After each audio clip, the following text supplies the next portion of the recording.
La quatrième étape concerne le sujet du travail institutionnel, qui, je crois, est le sujet qui vous questionne le plus. Comment, dans un environnement de plus en plus ouvert, continuer à travailler et accompagner des personnes en toute sécurité et en réalisant ce travail institutionnel. Alors, il y a de nombreuses injonctions dans l'environnement, y compris de vos organismes de tutelle, pour aller vers une désinstitutionnalisation. Or, la question de l'institution est centrale et fondamentale dans vos pratiques,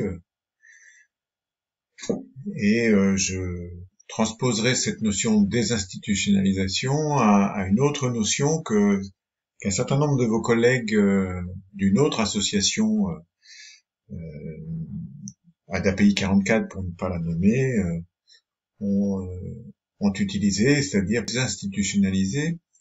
Vos collègues préfèrent parler de comment faire institution autrement, ce qui me semble être la question de fond. Comment faire institution autrement lorsque les murs sont de moins en moins présents.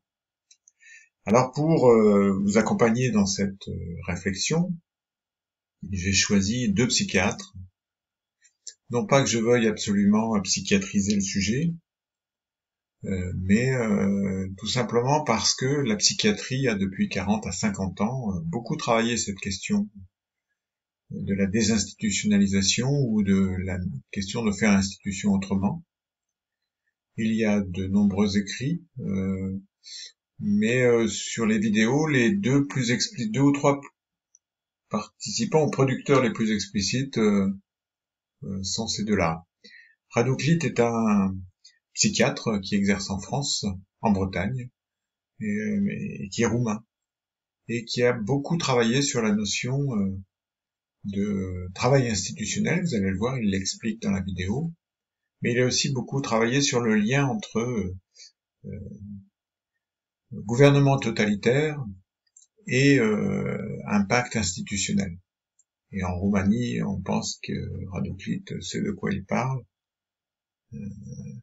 Donc voilà, j'ai choisi cette vidéo. Et puis le deuxième est un psychiatre, pédopsychiatre, qui est extrêmement intéressant et qui a une approche extrêmement parlante de la question de la cohérence du travail dans la seconde vidéo. Et dans la troisième vidéo, qui a un propos sur en quoi est-il intéressant de ne pas exclure les personnes difficiles, parce qu'elles peuvent nous aider, justement, à comprendre nos pratiques et à faire évoluer nos pratiques.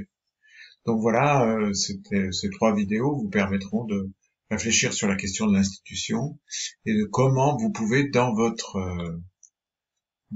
service qui est de plus en plus ouvert, à faire institution autrement. Vous reprendrez évidemment ces questions, voire les interrogations que cela vous pose, dans la dernière étape, la cinquième étape, qui sera l'étape des questionnements à nous transmettre, qui nous permettront avec Nathalie David, de préparer la journée du 8 septembre. Voilà, à bientôt.